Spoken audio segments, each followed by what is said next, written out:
Masemola reiterated that he was surprised by the minister's directive to disband the task team. Well, when I read it, it was quite, to me, a surprise and shocking. Firstly, how did it come about? That was the main issue. And why disbandment of a team on the 31st of December. There's nothing wrong in sending it on that date, but the surprising part was, we spent almost the whole week with the minister, and he never uttered a word about his unhappiness about the team. Actually, before we went to the funeral at Eskaweni. All right, for more, we are now joined by ANC MP Kusela Diko, Action SA's Darlene James, and DA MP Lisa Shikkerling. A very good evening to all of you ladies, and thank you so much for joining us. I know it's been a grueling past few days where you've had 15 hours sitting in that ad hoc committee, a very important time in the country for us to get to the bottom, especially when it comes to the safety of South Africans. Darlene, perhaps let's just begin with you. Having a front row seat at this parliamentary ad hoc committee and the statements there being made by both over the last few days, the national and the KZN provincial commissioners, what do you make of the state of policing in our country? All right, Darlene, I think you have muted yourself. If you could kindly unmute so we can hear you, please. It is clear that the rule of law in South Africa has collapsed. It is clear that our South African police force is no longer doing what it's been intended to do. It is clear that it has been infiltrated, that it is a criminal syndicate distributing drugs to our children via its leader, who is the vehicle, Minister Senzo Mkhunu, with all his with all his sort of associates, or with all his comrades. It is clear that they are out to destroy and cripple this country. Ms. Diko, do you believe that we can already be making such assertions at this early stage of both the Madlanga Commission as well as the ad hoc committee? We are hearing there the Action SA saying this is squarely at the foot of those in the leadership of those particular departments. Katlego, thank you so much for inviting us, and good evening to you as well as your viewers. Well, I'm not surprised by the comments that are being made here. I think we have seen over the last couple of days quite a bit of political posturing, which is quite unfortunate. The last number of days have been very revealing about the grave issues in our criminal justice system. I think we have heard extremely concerning, alarming testimony with regards to what is considered infiltration of the criminal justice system. Now, the point that Honorable James just made was actually tested in the ad hoc committee, and I think both General Mkhwanazi and General Masemola have made the point that the problems that we are facing are deep-rooted, they are societal problems, and it doesn't help when we're trying to apportion blame to individuals or political parties. Because you're sitting in a situation right now where we're really still trying to get to the bottom of this. And I think it would be proper that we allow the process to be concluded, and then we're able to draw the necessary conclusions, but most importantly, the lessons, and come up with the recommendations in terms of how we can seek to resolve this moving forward. Honourable Shikkerling, still staying on that, we hear that Honourable Diko is saying that a lot of it has been politicised already at this early stage of these sittings. We know that Diane Kohler-Barnard has been singled out by Mkhwanazi for leaking classified information. We saw there on that very the first night rather, where members of the committee were asking for her to recuse herself from the parliamentary committee. What's the stance of the DA at this point in time regarding that member? Well, we are not going to let the member recuse herself at this stage. Those are only allegations that have to be tested. Unfortunately, I think there's certain parts of a parliamentarian's responsibility that the General Mkhwanazi is not a fay with. He doesn't understand that it is part of our responsibility to ask questions and to make sure that we dig up information to make sure that the police service and Parliament as a whole works for the people. So it is part of our responsibility to ask questions.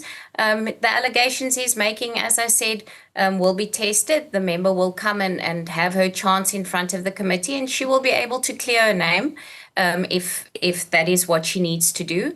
But we will make sure that the member stays there. The problem is there are so many political undercurrents, and the hearings have definitely highlighted that that there's been political infiltration into the SAPS, and that's part of the problem of why we're sitting with a broken SAPS at this stage. There's a massive need for reform and transparency, and that's massively lacking. You can see that there's deep divisions within the SAPS, and until we clear out the rot and make sure that we close the divisions in the SAPS, it is the normal man and woman on the street and child that is getting murdered and raped every day that are suffering by these divisions. Ms. Kusela, I mean, in your questioning, in the final questions that you asked the General last night, you asked if he believed if SAPS was factionalized, and he responded by saying no, but rather that it was individuals who had their own personal enrichment issues there, as well as some senior officers who had come into positions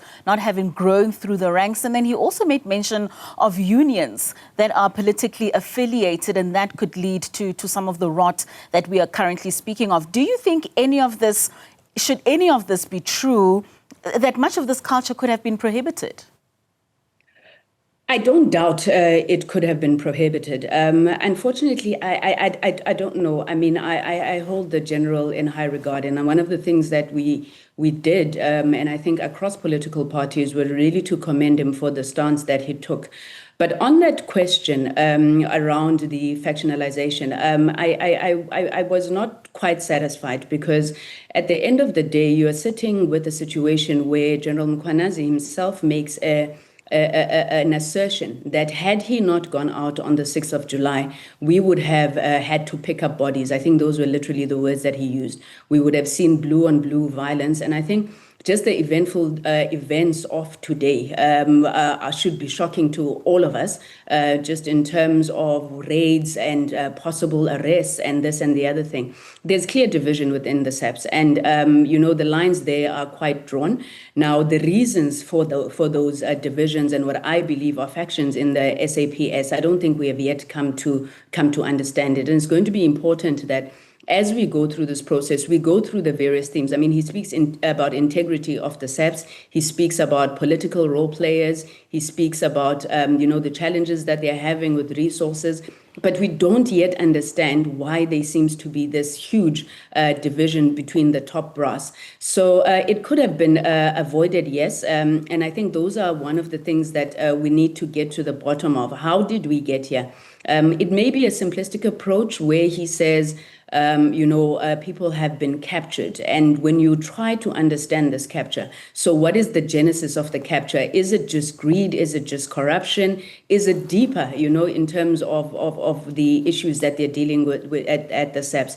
So I don't believe that all is broken. And I think that point was made by both General Mkhwanazi and General Masemola. What we need to understand is, how did we get here, and how do we ensure that we pull South Africa out of it? Because as Honorable Shekeling is saying, the people who are suffering are not the top brass within SAPS who are fighting. It is not the political leaders who are being accused of corruption, but it is the man and woman on the street, the kids who are on drugs, who do not have a police service that they can look up to when they need them. Honorable James, I mean, we speak about this deep division within SAPS.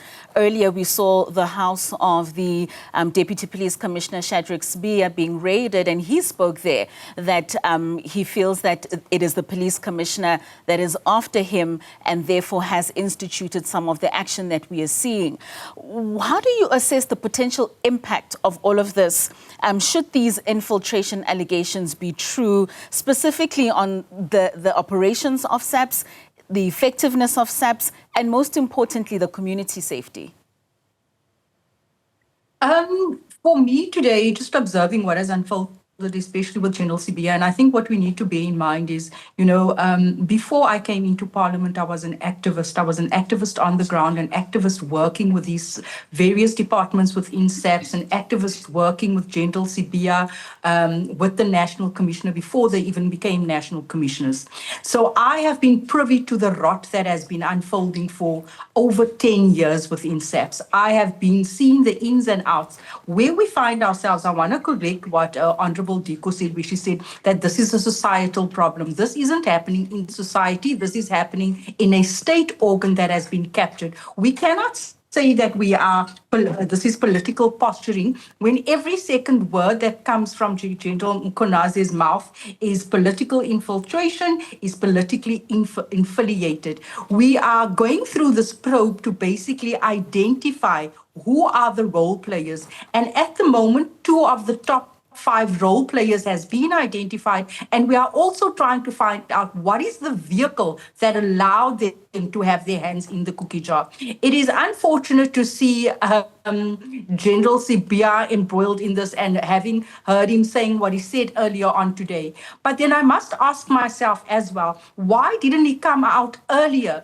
If he felt that there was an attack against him, why didn't he speak out? Why is all of this only surfacing now that General Kwanaze has sort of spilled the beans? That is the question. Suddenly everyone has issues. Suddenly it's been a vendetta. They've been after me. Why only now? Why didn't they speak out sooner? I believe, Honorable Kusela Diko, we need to let you go. Thank you so much for joining us this evening and for your input. But we will continue the conversation with Honorable Schikkerling as well as Honorable James. Honorable Schikkerling, I mean, when we speak about all this infiltration that we are seeing within SAPS, how do you believe these revelations could affect the public confidence, especially in the criminal justice system? Well, I think, people do realize that there's a big problem within the SAPS and the criminal justice system in South Africa as a whole, because people experience crime on a daily basis. They experience that their cases don't go to court. They experience problems with the justice system. So they know that the problem is there. And I think as a whole, the trust in the SAPS and the criminal justice system has been broken down over a number of years. I think the problem is that on the 6th of July, this just really came to a head. And while we commend General Mkonazi for actually opening up and saying that there's a problem, it also did hurt the trust that the people did have in the SAPS, because it sort of gave them a light to say, you know what we've been saying is the truth, and now we even have less trust in the SAPS.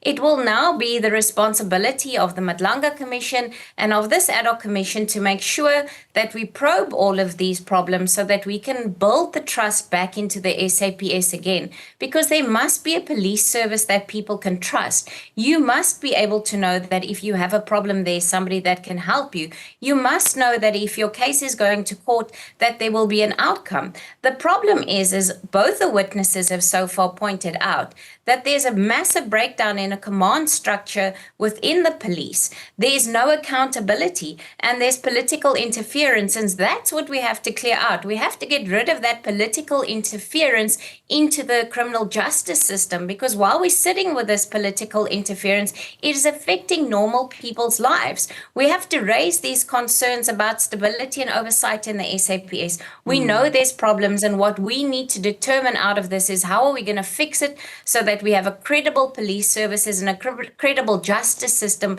for South Africans. Honorable James, on a broader scale, do you think this infiltration is limited to SAPS, or are we bound to see more of these revelations coming out from other governmental departments? I'm literally sitting on the edge of my seat. Like I'm saying, I'm not new to all of this. We know that so many government departments has been investigated previously, and those cases just ends and it goes nowhere. We've heard the general speaking about dockets being opened, and then instructions being given saying, don't investigate. We've heard the general speak about dockets being opened and dockets being fetched and locked up in people's cupboards. And that has been unfolding. We also know that within DSD, there's been also allegations of corruption, but nothing ever happens. The only thing that you see happening to these people, they either get moved to different departments or they actually get promoted into new positions. That's all that's been happening. But this is not only occurring within SAPS. I asked the general, I said to the general, do you think that South Africa has been captured? Do you think we are facing a state capture? We've known it, it's not new to us. And he actually said to me, yes, we have been captured by criminals that is using the vehicle of the ANC. We must be very clear, because General Mokonazi said that he's sort of relying and he's reaching out to South Africans to get him out of this mess and to get this mess exposed. And it is South Africans that has brought him to the ad hoc committee. So basically, in order for South Africans to do better, we need to vote out the ANC. Too many of the ANC's members has been embroiled in ruthless corruption. So kan dit nie aangaan nie. All right, Darlene James from Action SA, as well as the DA MP joining us there, Lisa Schikkerling, about the Masemola conclusion, rather continuing with his testimony in Parliament. I believe we have a caller on the line. A very good evening to you. Please give us your question or comment for this evening. Nzirawa, a very good evening to you. Can you hear us? Please tell us your thoughts this evening. Yes, this is Dr. Nzirawa from the California School of Leadership. My thoughts, to overhaul the whole intelligence department, I think that would be ideal, because you see, it needs a transformative approach. Because if you are going to pick individuals and then these are guys that have been blended in these nonsense practices. They have got a corruption culture that exists in the system. So they need to start interviewing them one by one so that they can get to know the traitology of each and every individual. And then they have background checks, vetting processes. So it's going to need a robust, a robust individualistic analysis and approach to reinstate them. Right. That is if the case, if they are found not wanting. But it will be very difficult. They still have connection and linkages that have been developed over time with those that are corrupt. Thank you so much, Nzirawa, for just giving us that thought. Maybe, Lisa, we could close off with you just commenting on that, saying that an overhaul of the entire department is needed. The corruption culture is very deep and embedded within. It is, and he's correct. I asked the general a question last night about, does he think the whole of crime intelligence has been captured? And while he said to me he thinks in the provinces crime intelligence is working quite well, he does believe that crime intelligence at a head office area has been captured. And we have to make sure that we have an overall of crime intelligence. So there's a lot that the police have to do. The general was also very clear that he believed in the decentralizing of policing powers to provinces, which is something that the DA has long called for. Right. We've called for the devolution of policing powers. We have to make sure that the SAPS is reformed and that there's transparency, because at this stage, the lack of transparency is also hampering the SAPS. And if you think about it, the SAPS is a really big department. It can never be that one person must be in charge of the whole SAPS and of 9 provinces. You have 9 Right. provincial commissioners. Let them make sure that they also have responsibility. All right, ladies, unfortunately, that's all the time we have for this evening, but thank you so much for joining us. That was DA MP Lisa Schikkerling, as well as the Action SA MP Darlene James.